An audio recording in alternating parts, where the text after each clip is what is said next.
Coloquei toda a minha esperança no Senhor. Ele se inclinou para mim e ouviu o meu grito de socorro. Ele me tirou de um poço de destruição, de um atoleiro de lama, pôs os meus pés sobre uma rocha e firmou-me num local seguro.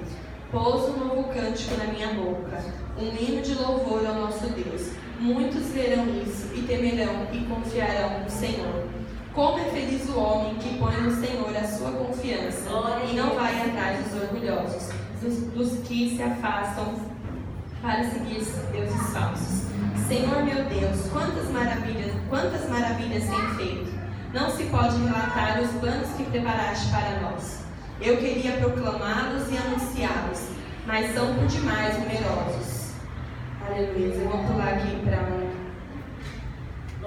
para o versículo 11. Não me negues a tua misericórdia, Senhor, que o teu amor e a tua verdade sempre me protejam, pois incontáveis problemas me cercam, as minhas culpas me alcançaram e já não consigo mais ver. Mais numerosos são do que os cabelos da minha cabeça e o meu coração perdeu o ânimo. Agrada-te, Senhor, em libertar-me. Apressa-te, Senhor, a ajudar-me. E por fim, o versículo 16. Mas regozijam-se e alegram-se em ti todos os que te buscam. Glória a Deus. Digam sempre aqueles que amam a tua salvação: grande é o Senhor. Quanto a mim, sou pobre e necessitado, mas o Senhor preocupa-se comigo. Tu és o meu socorro e o meu libertador. Meu Deus, não te demores. Tremenda essa passagem, né?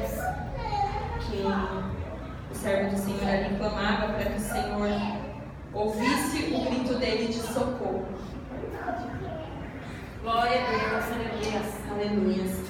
E eu creio que durante esses dias nós iremos clamar ao Senhor, e que se há alguém aqui no meio de nós, seja quem for, que esteja clamando por socorro ao Senhor, nós vamos clamar, vamos dar as mãos e pedir ao Senhor que atenda esse clamor de socorro. E eu creio que ao final nós vamos poder falar: grande é o Senhor. Grande é o Senhor, e nós poderemos nos regozijar pelas maravilhas que o Senhor irá fazer em nosso meio. Amém? E se não fizer em nosso meio, porque se pela misericórdia do Senhor não houver ninguém aqui em nosso meio que esteja passando por isso, que através de nós vidas possam reconhecer que grande é o Senhor. Amém? Então, antes de eu iniciar com o tema de hoje, eu queria só fazer uma pequena dinâmica super rápida. E eu gostaria de convidar, deixa eu ver, 4 pessoas aqui. Não vou expor ninguém ao ridículo, não é nada assim para envergonhar. É só para nós entendermos um pouquinho o tema de hoje. Alguém se voluntaria ou eu vou ter que chamar? Vem, Bem. Vem, Vicilene. 4 pessoas só. Quem mais? Vem, Kleber. Vem. Quer vir mais alguém? Vem, Rafa. Vem aqui, não dá? Quem mais? Vem, Cida, vem. É bem rapidinho. Ó, eu vou dar uma bexiga para cada um. Eu queria todas as bexigas amarelas, mas não foi possível. Vê se não tá furada, pode encher. Estourou? Peraí, que eu vou pegar outro.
Se você não souber a resposta da pergunta, você tem que estourar a sua bexiga.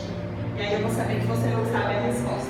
Se não me fala qual é a pergunta, não fala para ninguém. Combinado? Mas é a resposta para responder em voz alta? Isso. Se você souber, quem souber vai ficar com a bexiga cheia. Não pode ler a pergunta. Lê pra você, tá? Quem souber, não estoura a bexiga. Agora, quem não souber e fala assim, vixe, não sei, já pode estourar.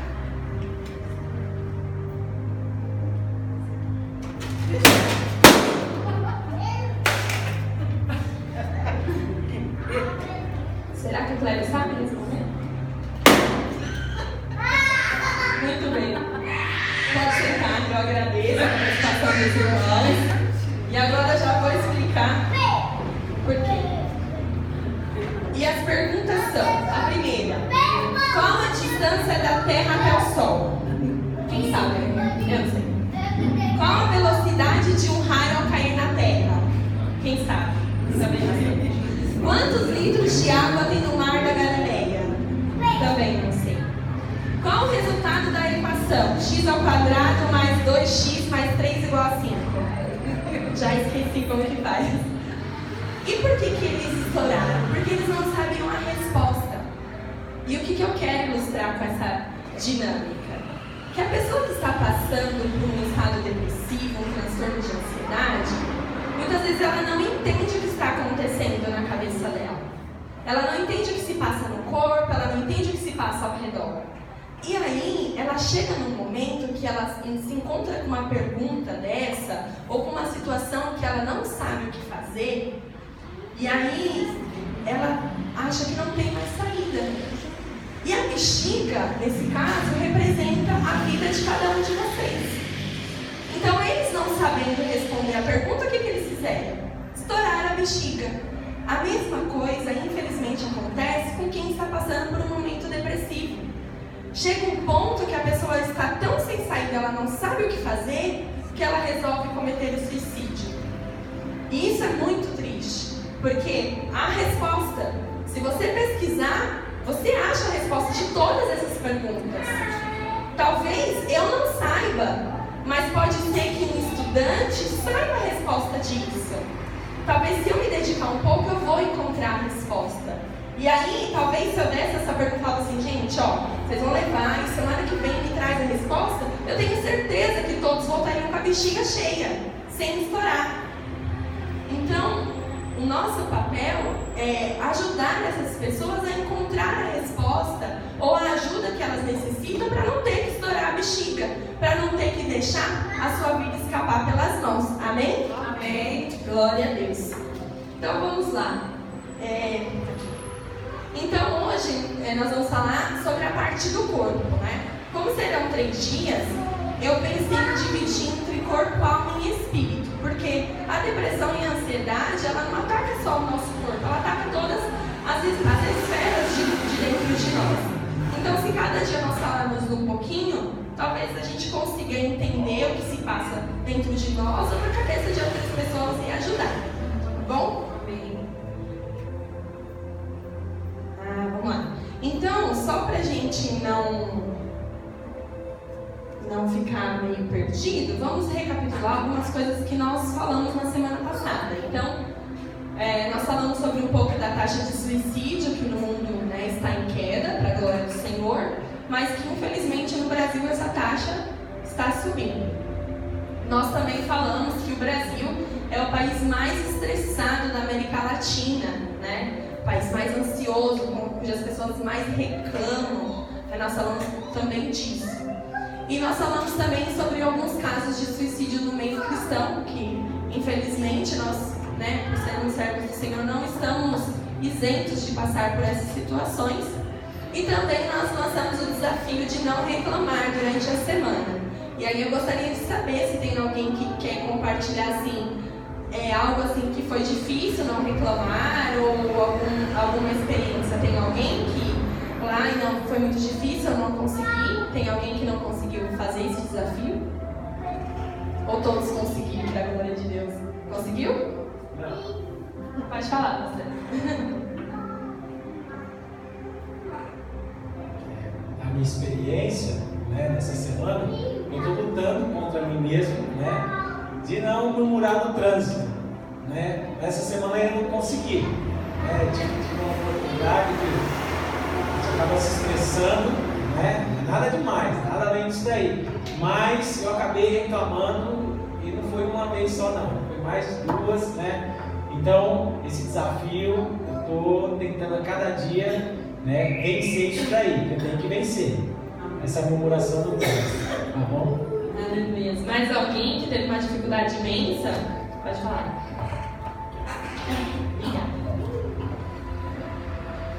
Para mim não é reclamando não, mas já reclamando. Para mim é muito difícil não reclamar. Até com o meu pessoal, minhas irmãs, que é muito difícil porque eu reclamo assim, de tudo. Tá tudo bom, mas eu reclamo de tudo. Tá muito calor, essa roupa não dá, esse sapato não dá, mas ao mesmo tempo, depois da sexta-feira, eu reclamava e ao mesmo tempo eu lembrava do elástico, né? Aí eu falava, não posso reclamar, mas eu já tinha reclamado. Mas toda vez eu não tinha essa consciência, eu tinha que parar de reclamar. Entendeu? Eu reclamava um atrás do outro e nem pensava nisso, mas agora eu tenho essa consciência que eu tenho que parar de reclamar. Então isso para mim já é um grande passo. Glória a Deus. É bom, né, quando a gente começa a ter essa percepção de observar o que a gente fala, a gente nota o quanto a reclamação é um vício, né? É difícil você passar um dia sem reclamar, é muito difícil mesmo. Pode falar, filha. Então, no sábado de manhã, né? Foi na sexta que nós veio, né? Ele falou para não reclamar. No sábado de manhã eu acordei, a gente veio para oração. Aí eu peguei, liguei o carro não pegou. Era um motivo para mim reclamar, né? E foi aquela luta, o carro falou, vamos dar o tranco. Nós sempre que dá o tranco, o carro pega naquela de cima. O carro não pegou e parou lá embaixo. E eu ligando para a irmã Maria. Ela atendeu o celular, ela deixou o celular em casa. E eu doida para reclamar. E aí o Carlos falou, ela vai voltar para casa, ela vai atender o celular. Aí eu liguei para o pastor e falei que nós não ia poder vir. E depois aí eu peguei e falei, nossa, só porque uma semana que eu não posso reclamar. E o Carlos, porque eu não tinha falado para ele, né? Aí ele falou, mas por quê? Ele falou, por quê? Eu falei, porque nós estávamos na semana de não reclamar. E o carro não pegou, nós não veio nem na oração. Aí eu peguei ali no carro e falei, quer saber, eu não vou reclamar. Comecei a cantar 2 hinos. Quando eu comecei a dar a chave no carro, foi devagarzinho, depois o carro pegou de lá para cá, não morreu mais. Né? Mas é muito difícil a gente não reclamar. Mas teve outras coisas lá, meu cunhado saiu do serviço, a minha irmã falou, quando eu vi eu estava reclamando, eu lembrei, falei, eu não posso reclamar. Mas é difícil mesmo. Mas a gente consegue. É um hábito, né? Amém. Só pra gente ver que às vezes a gente acha que, nossa, deve estar todo mundo conseguindo e só eu que não. E até mesmo eu, que já estou há um tempo tentando me abster da reclamação, teve dias, nessa semana foi uma semana puxada, né? No dia do chá da amizade, nossa, eu cheguei com uma dor nos pés em casa, porque foi meu primeiro final de semana trabalhando, e aí eu tava muito cansada, e aí eu falei assim, ai, meus pés estão doendo, e a mãe fala, mas eu não estou reclamando, glória a Deus, porque eu tenho pé, que eu tô sentindo, né? E às vezes o difícil não é nem a gente não reclamar, mas é estar num ambiente em que as pessoas estão reclamando e você não entrar nessa onda. É você fazer a reclamação bater em você e voltar. Ou então ela chegar em você e você mudar a situação. Como já o pastor comentou aqui, que às vezes no mercado, na fila, né, a pessoa já começa a reclamar e você conseguir mudar a percepção daquela pessoa. Então, graças a Deus que nós conseguimos, mesmo que com altos e baixos, vamos persistir nesse desafio de não reclamar.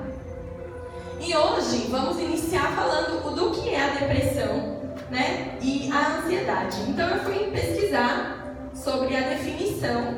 E a depressão, segundo a Organização Pan-Americana, porque se você for pesquisar tem um monte de definição. Então eu fui pesquisar numa organização de saúde. E a depressão é considerada um transtorno mental. E aí, nossa, quando você ouve essa palavra, você fala, nossa, transtorno mental é tão pesado isso. E aí eu falei, não, deixa eu pesquisar o que significa transtorno, para eu trazer para os irmãos não que não seja grave, porque é grave, mas para a gente não ter esse preconceito, a gente tem que tirar esse preconceito da nossa mente. E um transtorno é como se fosse uma desordem, uma bagunça, uma aflição na nossa cabeça. Então, a depressão nada é do que uma desordem mental, caracterizado pela tristeza constante, persistente, pela perda de interesse em algumas atividades, inclusive por coisas rotineiras. Então, eu acordo, escovo os meus dentes, a pessoa que está em estado de depressão, ela não sente vontade nem de fazer essas coisas que são necessidades básicas, sabe? Tomar banho, escovar os cabelos, escovar os dentes. Ela vai perdendo o interesse até por essas atividades, inclusive por aquelas prazerosas. Então, se ela gosta de dar uma volta no parque, porque ela se sente bem, nem isso ela consegue fazer. E começa a caracterizar a depressão se esses sintomas perduram por mais de 2 semanas, né? Se é um dia ou outro, às vezes acontece, já não é para se desesperar. E a ansiedade não é algo totalmente ruim, porque a ansiedade, em uma medida certa, ela pode nos beneficiar, ela nos estimula a ter atitude. Então, por exemplo, hoje eu estava ansiosa para vir para o culto, então logo eu me troquei mais cedo e me arrumei para poder chegar no horário. Então, isso é uma ansiedade que me impulsiona a me programar e a chegar aqui no horário. Agora, se essa ansiedade começa a ser em demasia, aí 4 horas da tarde já está aqui na porta da igreja. Quando começa a campanha? Ai meu Deus, estou atrasada, a campanha vai começar, então isso já não é bom, né? Então a ansiedade tem que ter um equilíbrio dentro de nós. Então hoje nós vamos falar de alguns hormônios que estão presentes no nosso corpo, que se eles se regulam para mais ou para menos, eles podem trazer alguns sintomas que podem levar à depressão ou até mesmo ser confundidos com a depressão. Então a gente tem uma série de hormônios que são fundamentais para o funcionamento do nosso corpo, e o primeiro deles que nós vamos falar hoje é o cortisol. Eu coloquei essa imagem aqui, ó. O homem tá vendo saindo fumacinha da cabeça dele, porque o cortisol é conhecido como o hormônio do estresse. Então, ele controla o nosso estado de estresse e ansiedade.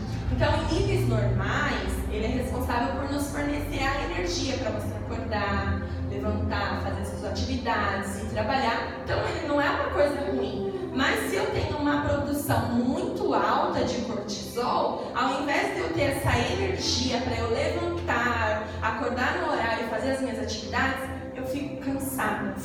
Por que a gente fica cansado?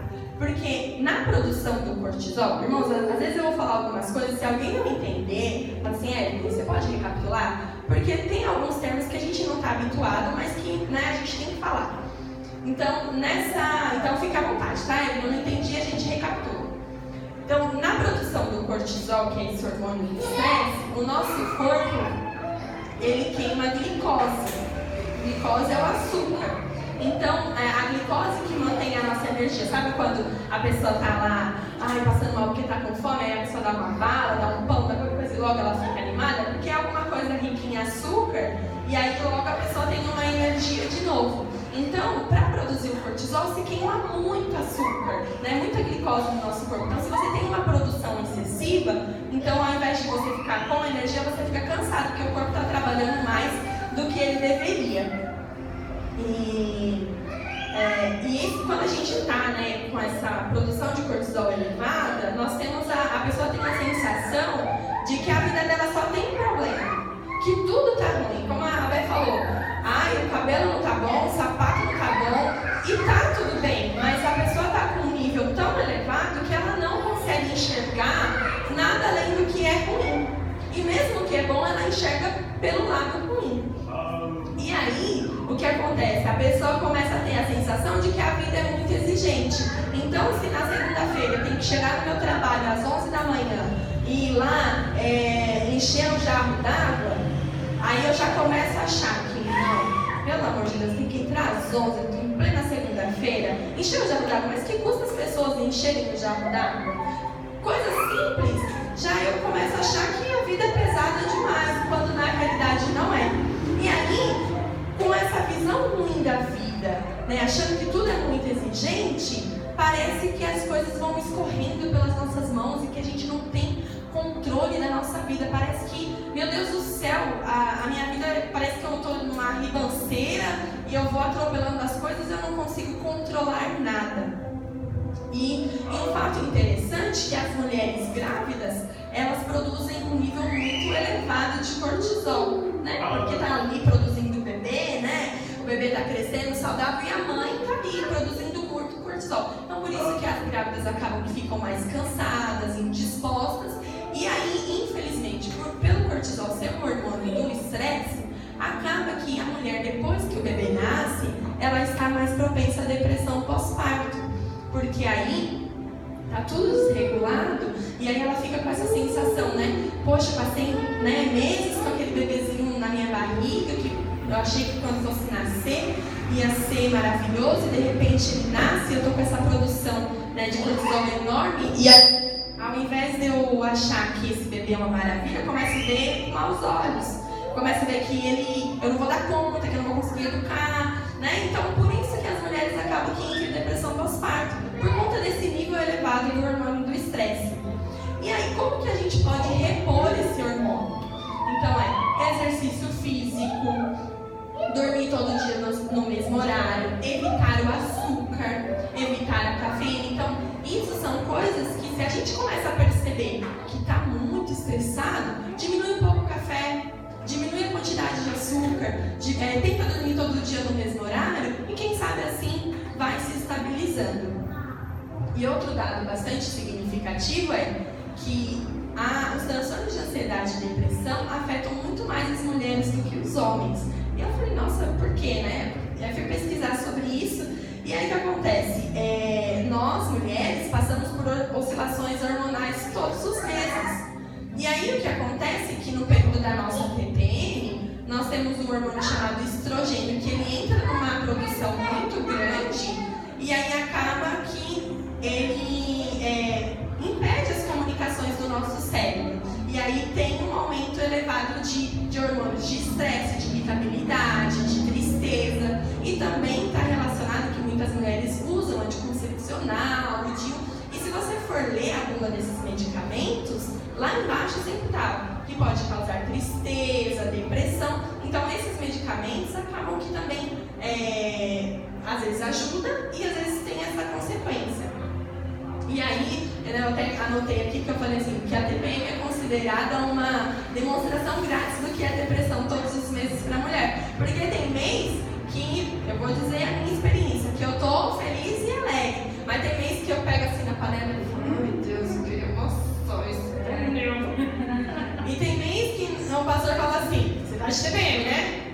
Aí eu falo, não tô. Não, você tá assim. E aí eu fico irritada porque ele percebeu o estado que eu tô. Então a gente tem essas alterações de humor. Aí você tá lá assistindo uma propaganda do... não sei se propaganda, sei lá, do gás. Aí seu olho enche de lágrima, porque você achou o gás fofinho. Aí você fala, gente, o que está acontecendo? E aí, se você não conhece o seu corpo, você começa a entrar nos pensamentos que, meu Deus, será que eu estou depressiva? Porque todo mês é essa situação. E aí, é importante a gente conhecer, porque eu já sei, né? Por volta lá do dia 17, eu começo a entrar na TPM. Aí, às vezes eu esqueço. Aí, se eu percebo que eu estou irritada demais, aí eu falo, mas que dia é hoje? Hoje é dia 15. Entendi. Não tem nada, não precisa chorar, não. E aí passa, a gente retoma o controle. Então é importante nós mulheres que passamos por isso, que nós conheçamos o nosso corpo para que quando chegue nesse período, a gente não se deixe entrar numa tristeza profunda por coisas que a gente pode controlar. E o segundo hormônio, né, vamos passar para o próximo, é a oxitocina, que é o hormônio do amor. Olha lá, que delícia.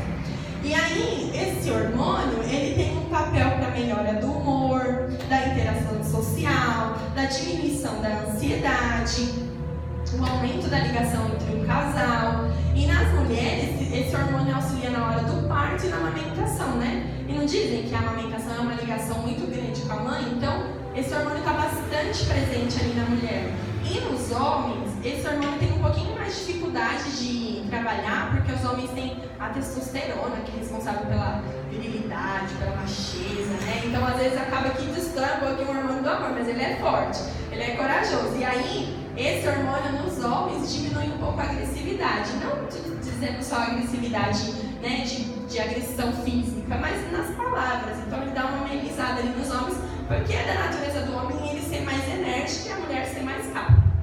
Tem às vezes exceções, mas peço que vocês, né?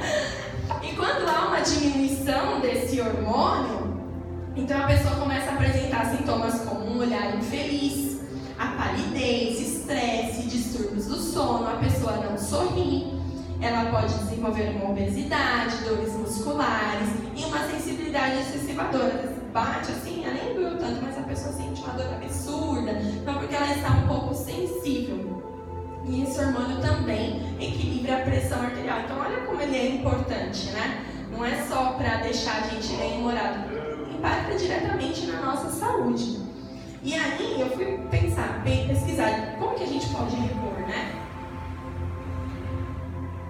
E nós temos uma fonte gratuita desse hormônio, disponível todo dia, qualquer hora, é só você querer. Através de um abraço verdadeiro, não precisa ser uma pessoa amada, mas se você sentir vontade de abraçar alguém, né? Lembra que no Dia das Mães nós fizemos aqui um momento de abraço, as mães abraçando os filhos? Imagina o quanto de oxitocina foi trabalhado naquele momento, né? Em todos que estavam aqui.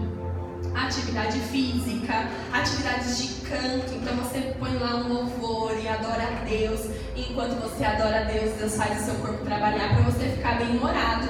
E quando você lê, então através da leitura da palavra, a leitura de um livro, a leitura de um poema, essas atividades faz produzir em nosso corpo esse hormônio. Agora, se você se isolar e gosta de curtir a solidão, porque daí a gente fala assim, não, eu amo ficar sozinha. Eu adoro ficar sozinho, né? Não me importo de estar no meio dos amigos, não. E aí o que acontece? Quando a gente fica no isolamento, a produção de oxitocina vai lá embaixo. E aí, você aprendendo, você começa a perceber que as pessoas que estão em depressão têm uma diminuição desse hormônio. E logo, elas querem se isolar mais e aí fica mais difícil ainda que esse hormônio venha se reproduzir. E o terceiro é o serotonina, que é também um hormônio do humor. Ele regula o humor. Ele também regula o nosso sono, ele regula o nosso apetite, o nosso ritmo cardíaco, a nossa temperatura corporal, a sensibilidade e algumas funções intelectuais. E numa baixa concentração, ele pode causar um mau humor, uma dificuldade para dormir, ansiedade e depressão. Então olha como a serotonina é importante, né? A gente manter os níveis ali certinho. A serotonina também ajuda nos movimentos do intestino. E se você já ficou enfesado, ou se você conhece assim, uma pessoa que já ficou, às vezes a pessoa fica meio chata, meio estressada, porque fica meio estranho o negócio assim, ai meu Deus do céu, que mau humor. Porque quando o seu intestino não funciona direito, e mais pra frente a gente vai falar a relação do intestino com o nosso cérebro, quando ele não funciona direito, a gente fica de mau humor, mesmo que a gente não perceba. Então, cuidar do intestino é importante também. E aí a serotonina ajuda nessa movimentação para fazer com que o intestino funcione direito. E os sintomas de que a pessoa está com uma baixa serotonina são vontade de comer doces, dificuldade de aprender, comer toda hora, fome psicológica, distúrbios de memória e concentração. E eu coloquei aqui fome psicológica porque eu sou uma pessoa que tinha isso. Minha família está aqui para provar que eu falo que eu era uma eterna esfomeada, porque eu acordava já com a barriga roncando. Tinha dia que eu nem estava querendo acordar, mas minha barriga roncava e eu despertava. Aí eu comia. Aí das 3 horas eu estava com fome de novo, e se eu não comesse me dava tremedeira. Quantas vezes eu já desmaiei no banco, no mercado, no ônibus, porque eu estava com fome. Em casa, então, o pastor já até é especialista em me socorrer nessa questão dos desmaios. E era porque eu tinha uma fome desordenada. Mas se você me oferecesse assim, olha, eu tenho que ir um brócolis refogado, eu falava, não. Tem um pãozinho com manteiga aqui. Então você vê que era aquela fome seletiva, né? A vontade de comer. E para honra e glória do Senhor, né? Eu sempre gosto de estudar sobre essas coisas, né? Não é só por conta da campanha que eu estudei isso. Eu sempre gostei de ler sobre isso. E eu comecei a reparar, meu Deus do céu, não é normal essa fome absurda. E come daqui, come de lá e nunca tá satisfeito. E come antes de vir pro culto e depois sai do culto e já perguntava, o que não era comigo? Era uma coisa assim, né? As meninas tá aí pra não me deixar mentir. E E para honra e glória do Senhor, quando eu comecei a perceber, não, que minha barriga não pode me controlar, né? Não posso ter esse espírito da gula, que a gula é pecado, o Senhor nos ensina. E aí eu comecei a prestar mais atenção, e aí antes eu fazia em torno de 6 a 7 refeições. Quando eu digo refeições, assim, né? Não necessariamente um prato de comida, mas eu parava para comer alguma coisa fora as besteirinhas. E hoje eu faço 2, e eu nunca mais desmaiei. Eu nunca mais tive tremedeira. Então você vê como que a nossa mente tem uma influência muito grande sobre o nosso corpo. E como é importante a gente, né, querer buscar o autoconhecimento. E uma boa noite de sono ajuda a repor essa serotonina. Então, talvez, na época que eu estava com esse apetite desenfreado, eu devia estar com uma baixa serotonina. Justamente porque às vezes eu durmo mal, né? Eu vou dormir muito tarde, eu tenho que acordar cedo. Então, quando você começa a dormir bem, vai regulando esses hormônios. Não é só a serotonina que como fala, estabilizada com o sono, né? Os demais hormônios também. E aí, se você dorme bem, ajuda a repor. E tem alguns alimentos que eles ajudam a gente a repor, como a banana, o abacaxi, o tomate, castanha do Pará, carnes magras, o chocolate amargo, mas aí já não pode ser em excesso, tem que ser uma quantidade, né? Que aí a gula Deus não gosta. E aí, esse é o hormônio do humor. E aí existe uma série de hormônios, né, que são presentes, né? Então tem mais de 20, se eu fosse ficar falando aqui, a gente ia se estender muito e o horário passa muito rápido. Então eu vou citar alguns que com certeza grande parte, se não todos, já ouviu falar. Que tem a melatonina, que regula o nosso sono. Então, se você não dorme bem, às vezes está com uma deficiência de melatonina. Os hormônios da tireoide, olha que interessante, eu ouvi um médico psiquiatra falando que às vezes a pessoa é diagnosticada com depressão, quando na realidade ela só está com hipotireoidismo ou um hipertireoidismo. Então, por isso que é necessário a gente sempre ter um acompanhamento médico, né? Então, os hormônios da tireoide, eles favorecem para o nosso bem-estar. A adrenalina, que é o nosso instinto, que ajuda no instinto de sobrevivência, para a gente ser melhor, para a gente ser produtivo. E a adrenalina, como eu falei na semana passada, ela é acionada pela reclamação. Então, em níveis normais, a adrenalina é saudável, mas se você fica ali com a reclamação, só cutucando, para produzir mais adrenalina, você entra num estado de total perigo e alerta, e aí que você pode entrar num estado depressivo. E também a endorfina, que faz a gente experimentar aqueles momentos de euforia, de alegria, bem-estar, e aí ela vem através de atividades físicas prazerosas, no esporte, quando a gente está entre amigos, quando a gente come o nosso prato favorito. Então, você vê como é importante a interação social, e a palavra do Senhor fala, né? Ao quão bom e quão suave é que os irmãos vivam em união.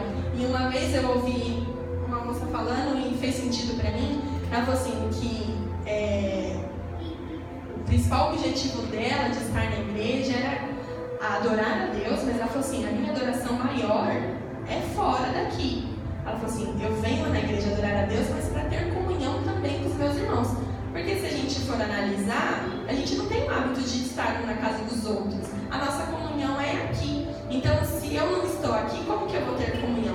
E esse momento que nós estamos aqui reunidos, né? Aí no culto de manhã, a gente senta ali, toma um café e conversa, no chá da amizade, ou quando se encontra, né?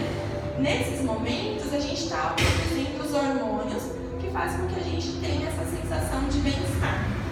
Então, é muito interessante cultivar boas amizades, né? Não só ficar isolado, isso é bom. Hoje mesmo uma amiga foi em casa tomar café da manhã. Falei assim, vai ter que ser café da manhã porque eu preciso passar o dia estudando.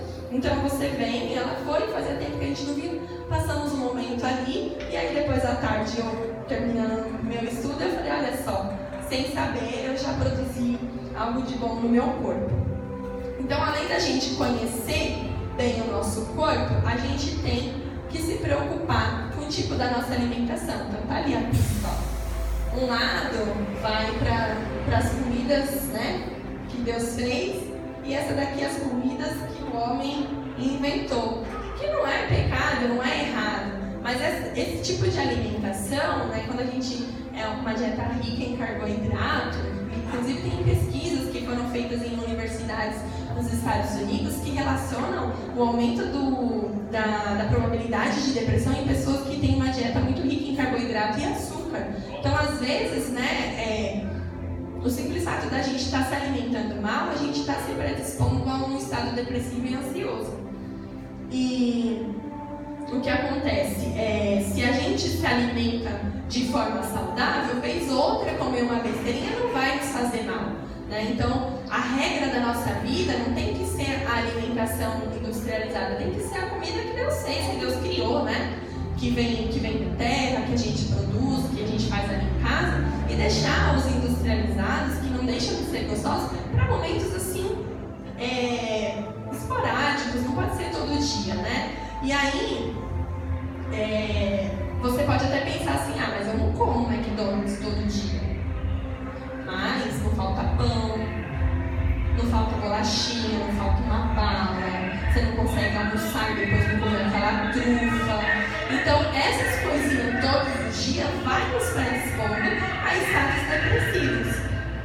E, né, como eu disse, não pode ser a regra da nossa vida. E se você quiser fazer um teste, tenta ficar 7 dias sem consumir nada de açúcar, 15 dias. Eu fiquei alguns dias sem açúcar, irmãos, eu não consegui nem dormir.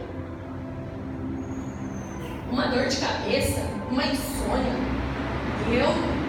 Embora eu demore a pegar no sono, quando eu pego, eu vou no sono profundo. E acordar, minha noite inteira virada pra lá e pra cá, e falei, meu Deus, o que está acontecendo, né?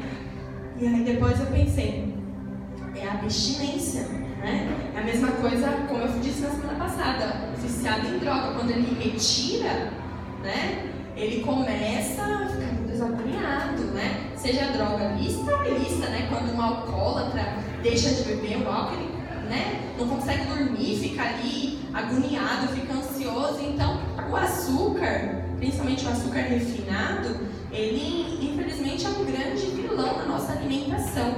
E se a gente for olhar nos produtos industrializados, ele está presente em todos, né? Agora, né, com essa nova onda assim, de conhecimento, né, com o advento da internet, as pessoas estão pesquisando mais, então, às vezes as empresas estão até mais atentas, colocando menos açúcares, né? Mas a gente tem que tomar cuidado, porque às vezes está falando que é 0 açúcar, mas tem lá uma quantidade excessiva de adoçante, que é tão pior quanto, né? Então a gente tem que ficar atento. E esses alimentos ricos em açúcares, eles causam irritação no nosso intestino. E por falar em intestino, lembra que eu falei que a gente ia falar mais um pouquinho? Olha lá, os irmãos conseguem ver aqui, ó, tem um cérebro na barriga dele. Porque o intestino é considerado o nosso segundo cérebro. É um órgão, né, de quase 9 metros, assim esticado. E ele é tão importante quanto o nosso cérebro, o nosso corpo. Quem aqui já presenciou alguém que ficou tão ansioso, ia ter um evento, que ela ia receber um prêmio, ou uma entrevista de emprego, ficou tão ansioso que a pessoa teve uma dor de barriga, né? Isso acontece porque o nosso intestino está totalmente ligado ao nosso cérebro e vice-versa. Então, pesquisas realizadas na Universidade do Canadá em 2013, elas concluíram que o intestino influencia diretamente nas nossas funções cerebrais. Então, não é um achismo, já é comprovado. E no intestino existe a maior concentração de neurônios fora do cérebro. Neurônios são, né, aquelas ligações elétricas que faz a comunicação para que tudo ocorra no nosso corpo.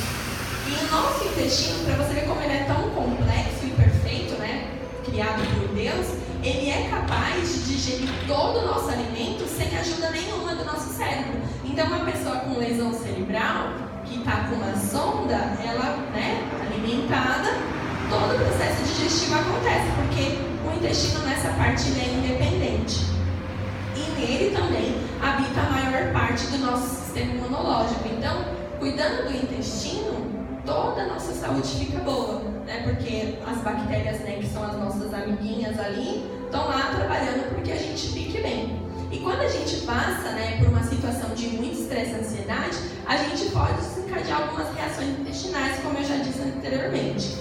E olha que interessante, a maior parte da serotonina, que é o hormônio que regula o humor, está presente no nosso intestino.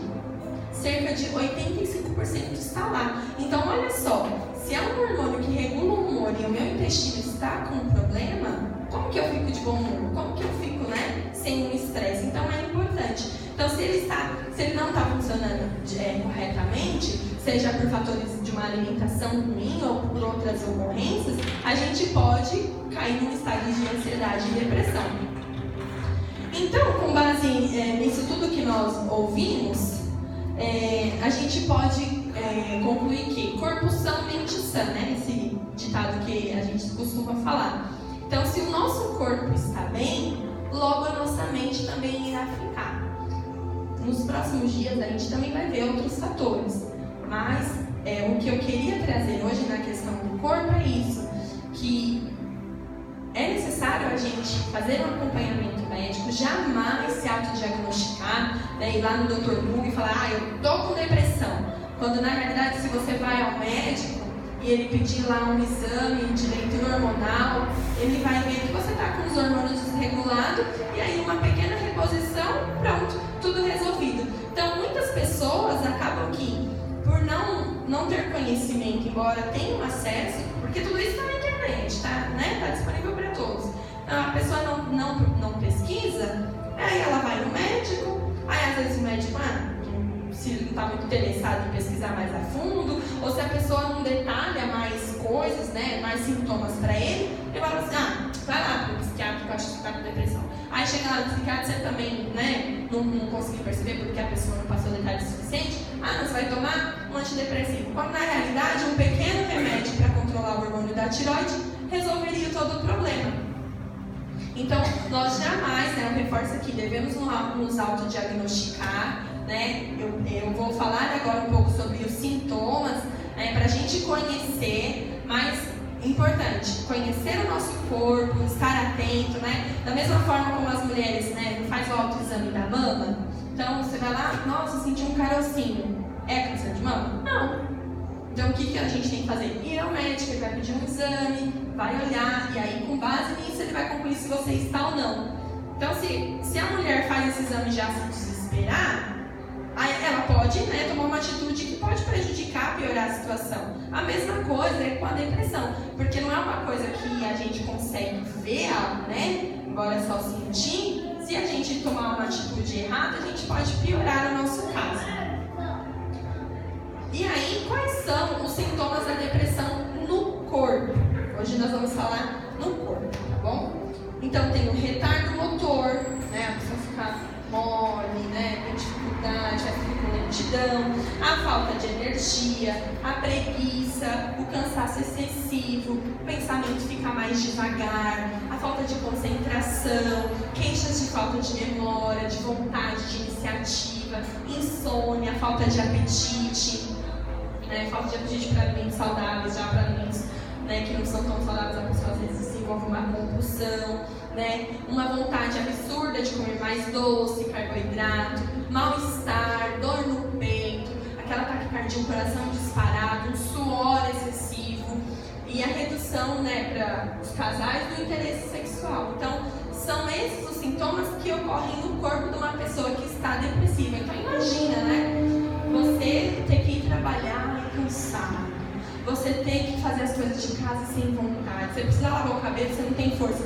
Então, conhecendo os sintomas, a gente começa a entender, embora muitas vezes é um pouco incompreensível, por que pessoas chegam ao suicídio.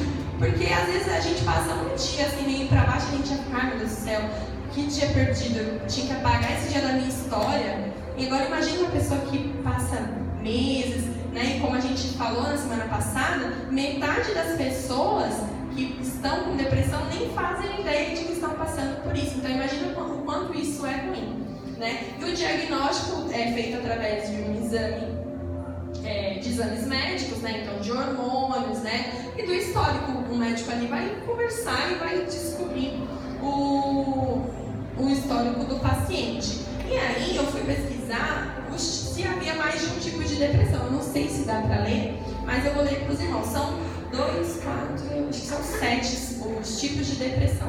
Então tem a depressão distimia, não sei se é distimia ou distímia, que é um grau leve e crônico, ou seja, crônico, né, que tipo, é leve, mas é constante, né, não tá sempre ali igual eu tenho rinite crônica.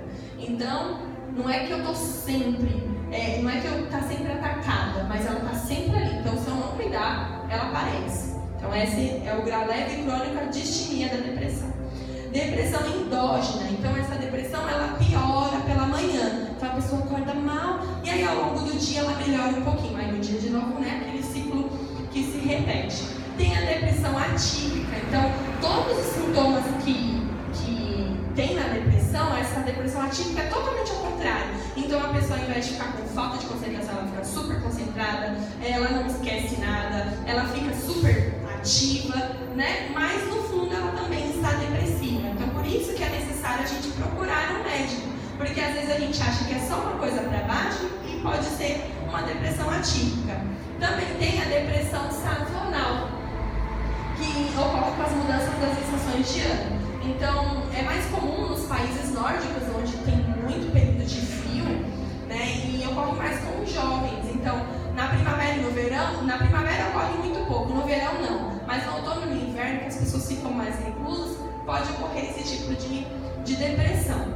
Tem a depressão psicótica, que aí a pessoa já está no nível que ela delira, ela tem alucinações, vê coisas, fala com pessoas.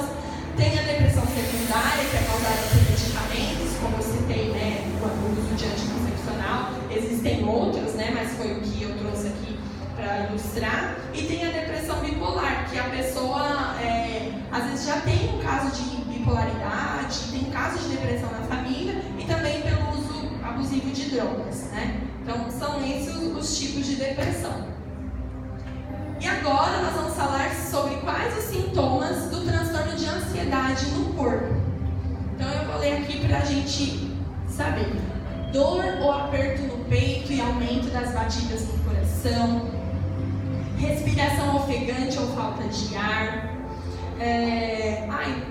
Peraí, acho que eu passei de muito, né? Aumento do suor, tremores nas mãos ou parte do corpo, sensação de fraqueza ou cansaço, a boca seca, mãos e pés frios ou suados, náuseas, tensão muscular, dor de barriga, diarreia. Então tudo isso já é um sintoma da ansiedade. E lembrando, a ansiedade é aquela preocupação excessiva com algo que você... eu vi uma definição que é muito boa. A pessoa que está ansiosa, ela está vivendo no futuro. Então ela se preocupa com algo que ainda nem aconteceu, mas ela está lá, meu Deus, o que vai acontecer?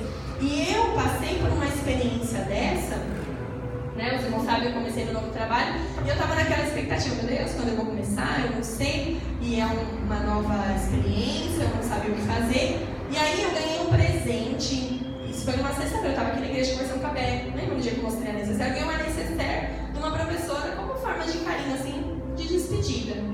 E aí ainda faltava alguns dias, uma semana e meia para eu começar. Só que eu não sabia do que eu ia fazer, eu só sabia que eu ia ser vice-coordenadora, mas não fazia ideia do que era isso. E aí eu mostrei para a Rebeca e depois que eu mostrei, irmãos, me deu um negócio aqui, no meio, entre meu estômago, meu peito, um gelo, e um desespero, uma vontade de sair daqui de dentro da igreja, uma agonia, o meu coração acelerado. Se você tocasse no meu braço, você sentia o meu coração bater. E aí, como eu já tinha pesquisado sobre isso, eu sabia, eu falei, não, isso é uma ansiedade. E acho que o gatilho foi eu lembrar que eu vou ser vice-coordenadora daqui uns dias. E eu tô com medo desse futuro que tá logo ali. Eu já tô com medo que, meu Deus, vai ser pressão, não sei o que eu vou fazer. E eu já comecei a sofrer por algo que eu não precisava. E aí eu comecei a respirar fundo, né? Porque a respiração consciente ajuda a aliviar. E aí nós estávamos na campanha de oração. Eu dobrei os meus joelhos e falei, Senhor, eu lanço a minha ansiedade sobre o Senhor, eu não aceito que isso me domine. E aí comecei a orar, e aí me deu aquela vontade de chorar. E ao mesmo tempo que eu fui chorando, foi como se o Senhor pegasse assim com a mão e arrancasse aquilo dentro de mim. Mas foi um episódio isolado, isso nunca tinha acontecido comigo. Agora imagina quem passa por isso constantemente. É uma sensação de quase morte. Eu falei, meu Deus, será que eu tenho um infarto aqui, meu Deus do céu? Mas como eu já tinha pesquisado, eu sabia do que estava acontecendo. Mas se eu não tenho consciência disso, eu tinha falado, ai, pastor, pelo amor de Deus, não vai dar pra ficar na campanha, vou no médico, eu vou ter um infarto aqui, que eu não estou conseguindo, meu coração está acelerado. Então, é necessário a gente conhecer o nosso corpo. E aí, a gente sabendo disso, a gente entende o porquê tantas pessoas, né, tiram as suas próprias vidas, porque deve ser muito horrível viver constantemente nessa situação. Mas, para a honra e glória do Senhor, há saída sim. E nós vamos ajudar a quem for preciso a mostrar que isso tem solução, que não é necessário estourar a bexiga, né? E aí, também a ansiedade tem alguns tipos, né? Então, vamos lá. Tem o transtorno de ansiedade generalizada, que foi o que aconteceu comigo. Não que eu tenha, né? Mas aconteceu essa vez e eu consegui encaixar nesse tópico, que é a preocupação excessiva ou a expectativa apreensiva. Então, eu estava com uma expectativa do que ia acontecer ali 2 semanas, só que ao invés de eu estar com uma expectativa, não, é uma fase, né? É muito bom, vou aprender, vou crescer. Eu já estava assim, ai meu Deus, eu vou ser cobrada, ai meu Deus do céu, agora tem cobrança, eu tenho que dar conta, eu tenho que chamar a atenção das pessoas. Eu só estava olhando com um olhar ruim. Então, quem tem um transtorno de ansiedade generalizada, ela só se preocupa e sempre vem do lado ruim da coisa. Também tem a síndrome do pânico, que é uma crise de desespero sem motivo aparente, né? Porque às vezes são gatilhos que ocorrem na mente da pessoa e não tem como ver o perigo. Então a pessoa está aqui e do nada algo na mente dela dá um clique e ela se desespera e entra em pânico, né? Então esse é também um transtorno da ansiedade. Tem a fobia social, que é um desconforto em ambientes novos. Então a pessoa, ela não vai de jeito nenhum na casa de um coleguinha, ela não vai de jeito nenhum na casa de uma pessoa que ela nunca foi. E sozinha numa festa que ela nunca foi, nem pensar, ou até mesmo acompanhada. Então é esse desespero, né? E tudo isso é causado pelo aumento da ansiedade no corpo. E também tem as fobias específicas, que é o medo irracional de objetos, de animais, de situações. Então tem a aracnofobia, que é aquela pessoa que tem aquele medo absurdo de aranha, né? Tem a claustrofobia, que é a pessoa que não consegue ficar num espaço apertado. Eu não pesquisei de borboleta, né, velho? É nóis. Eu tenho, irmãos, eu não me orgulho disso e eu creio que um dia Deus vai me curar. Mas eu tenho, assim, um medo absurdo de borboletas escuras. As amarelinhas, rosinha, até bonitinha, desde que ela não veio pra cima de mim. Mas se ela for marrom pra baixo, me dá um desespero. E eu fiz um painel da primavera lá no César, um monte de flor. Aí a borboleta, acho que ela achou que era de verdade e posou lá. Uma borboleta preta. Ai, gente, vai pensar arrepia. Aí eu passei assim pela biblioteca, aí eu falei assim, nossa, tem uma borboleta ali. E aí tinha uma menina lá que, né, ela fica lá todos os dias, ela tem uns problemas mentais, mas ela é um amor de pessoa. Ela falou, você tem medo? Vou espantar ela pra você. Aí eu falei, não, Aline, não espanta, sabe por quê? Porque vai que ela vem pra cima de mim, né? Irmãos, por que eu vou falar? Ela espanta a borboleta? Daqui a pouco, olha, a borboleta vem na minha direção. Saí correndo, maior vergonha. As mulheres ficaram assim, você tem medo de borboleta? Mas eu fiquei o resto do dia assustada. Se eu vi uma sombra, eu ficava assim. Mas eu não me orgulho disso. Então, isso é uma coisa que eu tô aprendendo a controlar. Mas tem pessoas que não conseguem. Elas passam mal mesmo. Então, isso não é algo bom, né? Então, a gente tem que buscar a cura. E eu creio que você vai me libertar do medo da borboleta. E também tem o transtorno obsessivo compulsivo, que a gente conhece mais como TOC, então, que é o comportamento compulsivo e repetitivo. Então, é como se a pessoa fosse um disco riscado, sabe? Ela vem aqui, ela não consegue controlar, não é? Sabe quando a gente fala, a pessoa tem mania de limpeza? Mas mania de limpeza porque você gosta de manter tudo organizado é uma coisa, mas mania de limpeza quando você já não consegue. Igual tem uma colega minha, ela falou, se eu souber que tem um copo sujo porque alguém bebeu água na pia, eu não consigo dormir, eu tenho que ir lá lavar, secar, guardar no armário e limpar a pia. Então isso já é uma coisa, né, compulsiva, repetitiva e que causa mal. A pessoa às vezes, né, para aliviar isso, ela tem que fazer processos que levam o dia inteiro para ela conseguir sair daquele disco riscado. E também tem o transtorno de estresse pós-traumático, que é, né, vítima de violência ou a pessoa presenciou. Então, às vezes acaba que ela, quando relembra a situação, ela relembra tudo aquilo que ela passou, ou quando ela vê alguém passando por uma situação que ela já passou, todo aquele sentimento de pânico, de medo retoma. E por último tem a ansiedade noturna, que é a privação do sono. Então, às vezes, né, a gente deita na cama e começa a pensar e não consegue dormir. E aí a pessoa que tem tipo de ansiedade mais aguçada, o corpo dela começa a associar o quê? Ela só pensa em problemas quando deita, então não vamos deitar, porque deitar é coisa ruim. E logo a pessoa não dorme, ela passa a noite inteira acordada. E são esses os tipos de ansiedade. E aí, para terminar, né? Graças a Deus eu consegui me segurar no tempo. Nós temos o desafio da semana. E o nosso desafio da semana será de sorrir. Então nós vamos continuar sem reclamar. Ali sorrir. Já sabia, irmã? Eu já tinha passado para a irmã? Já? Não? Ela começou hoje, ela Começou? Ai, glória a Deus, tá vendo? Deus confirma as coisas. E por que sorrir? Porque a gente fica mais simpático, porque, eu vou dizer por mim, eu gosto de chegar num lugar e que a pessoa me receba com um sorriso, que é bom dia.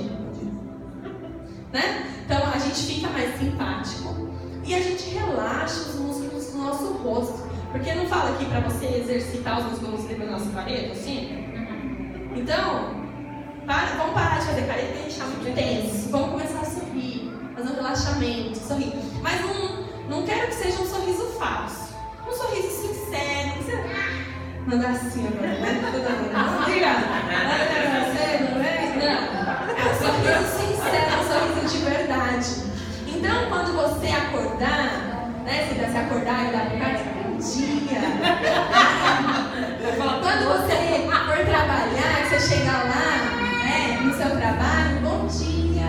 E olha como isso faz diferença. Eu trabalhei sábado e domingo, na segunda-feira eu cheguei lá e eu falei assim, eu chego 11 horas, falei, bom dia. Exatamente desse jeito. Bom dia, tudo bem? Bom dia, tudo bem? O menino falou assim, nossa, você dormiu aqui? Nem parece que trabalhou ontem.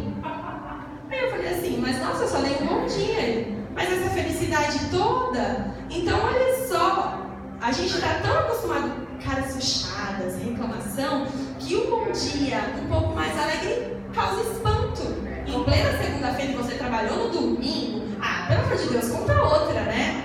Mas nós temos motivos para sorrir. Eu tenho um trabalho maravilhoso que o Senhor me deu. Eu tenho uma cama, eu tenho um alimento, eu tenho uma roupa, eu tenho meu carro, eu tenho meu filho, eu tenho minha irmã, eu tenho meu pai.